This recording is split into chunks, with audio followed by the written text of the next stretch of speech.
Michael Myers theme over there. Yeah. Yeah, and it's been going on for the last 6 hours. Is it driving you insane? Yeah. Yeah, okay. It was. Is the guy wearing the sound? Yeah. So you want me to kill him? No one would notice.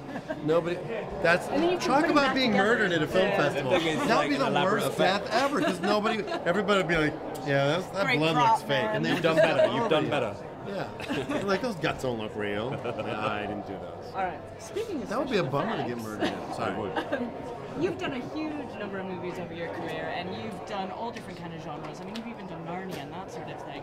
What is it about horror that you just keep coming back to? It just has a visceral punch to it that other genres don't have. You know, I mean, we were talking earlier about the fact that people will fly to Pittsburgh to go to the Monroeville Mall where they shot Dawn of the Dead, or they'll go to Martha's Vineyard and swim in the same beach where the shark from Jaws was eating a little kid.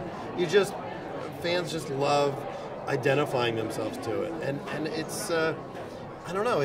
There's a lot of people who say, oh, it's people being able to rationalize their comprehension of what death will really be like. But I just think it's fun and it's exciting and it's weird and scary. So fortunately, luckily for us, there's lots of other people that share that same morbid fascination. I remember seeing Dawn of the Dead for the first time and talking to my parents about it. And my dad was like, "But it looks amateur." Like my dad, I'm like, "How could you say that?" He's like, "Oh, the faces are kind of blue," and I'm like, "You're not my dad anymore. Go on." So it's just where you find your inspiration from, and it's really just ironically talking about Blade Runner and The Thing and The Howling and all this legend, all those movies that just were so visually stunning that you couldn't help but being affected by it, whether it was too gruesome to look at or beautiful to look at, like him. Far too beautiful to look at. But I have to look at you now because I'm going to ask you a question. She's forced to.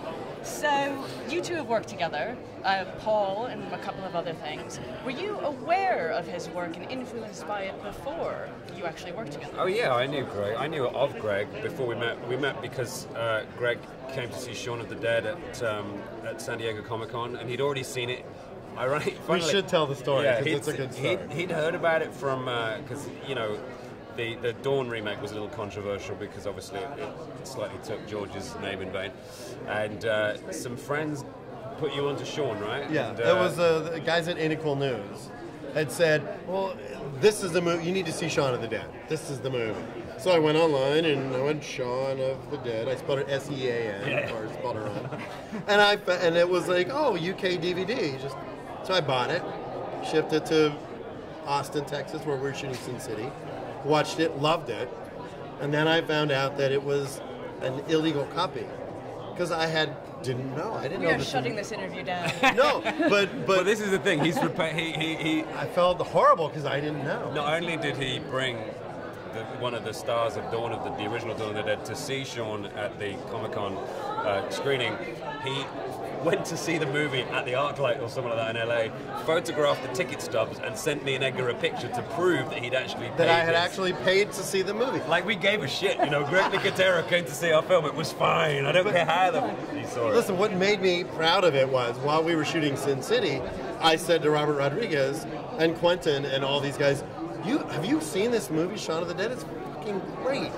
So I was sort of the unofficial spokesman for Shaun of the Dead before we ever even met. So at San Diego Comic-Con, when Simon and Edgar came over, it was one of those like, we're not worthy. We're like sort of, we're not worthy.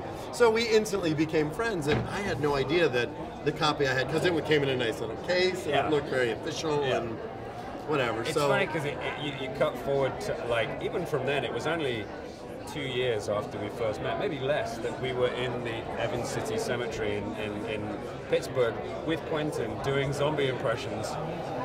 Video. We're giant nerds. For us, it was but also to find out that he was a nerd too was nice. Oh, fantastic! Yeah. Thank you so much, both of you. Enjoy your time. Thanks. I'm gonna get arrested for video piracy now.